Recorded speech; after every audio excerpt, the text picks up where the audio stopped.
we are putting up these signs as an indication of what the consequences will be to any criminal actions on the CTA. We are hoping to deter crime and to encourage people to move forward if they are witnesses of a crime. These signs are a message to all of our riders and employees that we are working together with the County State's Attorney's Office to take action and ensure and promote a safe ride on the CTA. Safety dance. A lot of people do not like the AI. I absolutely love the AI when it comes for memes, because here you can have a couple of interesting pictures showing how successful these signs may very well be. This one actually caught my attention, and I do assume it's probably how the politicians imagined it will go. I'm gonna kick your ass! Hey man, we can't fight here. Violence won't be tolerated. You're right. Let's get the hell out of here. Okay, all jokes aside, for the people that do not know, this is Mayor Johnson, right? Which believes in a very soft on crime approach. Arresting black people for robbery, drugs, rape, violence, and murder by putting them in prison is racismus. Plain and simple. Prison is not the answer. Freedom is, right? So, like, imagine a guy that is like this individual, right? Probably mentally ill, probably high on some substances. And the mayor thinks like, well, the solution is more freedom for people like him. Also, probably, I assume, being a liberal state, making sure that people do not have guns while the politicians get to be surrounded by security detail. All right, let's talk a little bit about why this is happening. And by the way, like, this shot is also beautiful. Like, look at the guy behind. Look at the guy behind and his facial expression. It's like, yeah, sure, lady, this is going to stop crime. Now, first and foremost, we have these things in Romania as well, but they're usually victim blaming. And I think like victim blaming is amazing. It's extremely effective, which is why people that simp for criminals want victim blaming to go away. So the concept in Romania is that you should be careful about yourself, right? It shouldn't be like society that should protect you. It should be you that protect yourself. Because when everyone protects themselves, then society is more safer, right? And so, for example, there were a series of pickpocketers going around when I was growing up. You would go into the bus was filled with people, and you could get pickpocketed. And the pickpocketers were extremely aggressive. Like, if you caught one, they wouldn't start fighting with you. I remember seeing a very beautiful lady. She had big tits, and she was pickpocketing. And she was from a minority background, let's put it like this. And another lady caught her. Do you know what she did? She immediately said, you're the whore that sleeps with my husband. And she started being very aggressive. Why? Because criminals, believe it or not, if they have what it takes to pickpocket, they also have what it takes to lie. They enjoy creating confusion. And in the confusion, they want to run away, right? So like the whole idea is when you're with a group of people and someone accuses you of stealing, you're accusing the other person of being a racist, of harming you, of hurting you, banking on the fact that there may be a couple of retards in the group that will defend you, right? And so that is how they managed to terrorize an entire city. And it was with pickpocketing, not violence, by the way. Like, heaven forbid, we never had violence.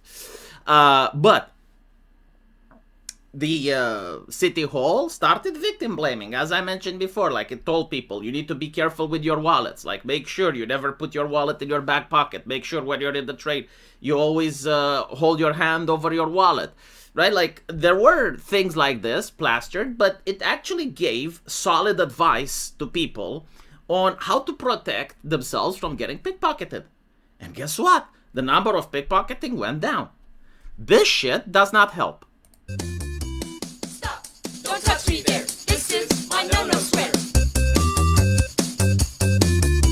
Stop. Don't touch me there. This is my no-no square.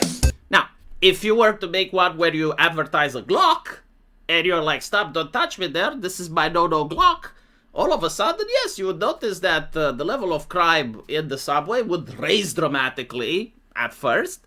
But then criminals aren't animals. They are capable of rational thought, right? Like, they just want to commit crime, but they can still understand that a gun is deadly, and then they stop committing the crimes, at least in the subway. So the question is, like, everybody knows that this is not effective, right? Like, literally everyone knows. And why is it being done? It's because it's a grift, right? Like, this isn't just the politician going up and putting up a flyer asking people to commit less crime.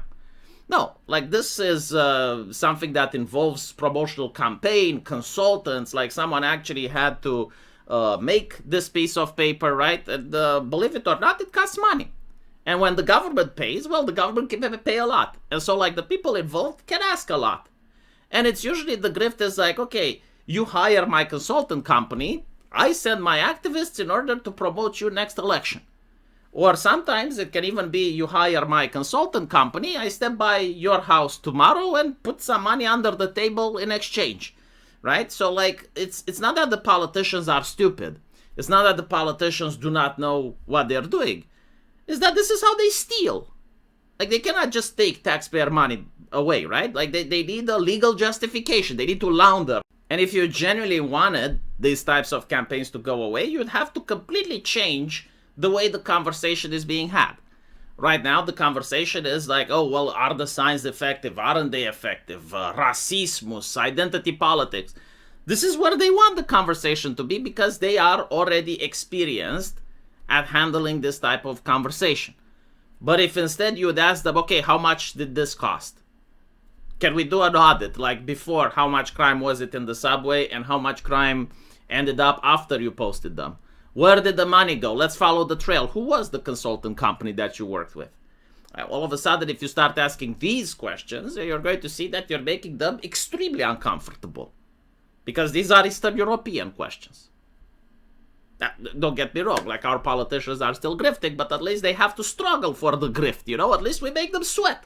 We make them work for the grift. In America, however, the grift is so open that and blatant that the Eastern European like myself just looks at it and immediately sees it. Just so you know, like, this costed, I think it was £500,000 or some shit. Like, this entire campaign, right? Like, this TikTok dance. And many people will wonder, well, how can it be so expensive? It's just like 13 seconds. And it's like, yes, but they had to hire the band that made the song, and the band is like, oh, we're doing government work, we want to be paid £5,000.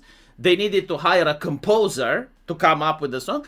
Again, like, everyone can do this in an afternoon, but, like, the idea is, like, how do you take taxpayer money and give it to other people, right? And what do you get in exchange? This is the grift. And the grift is specifically designed with something very easy like this, so that many people don't even look for it. Because if you buy something, I don't know, like an art piece that's made out of gold, everyone is going to start asking questions. How much did it cost? Where did it come from? But if it's a 13 seconds TikTok video, no one is going to ask questions, right? Even though you probably paid a lot more than what you would have paid for the statue. Or how much you would have paid to hire more people patrolling the subways. That's another thing, right? Like, if you patrol the subway and you start arresting people, I mean, many people may not know that the prisons are already full.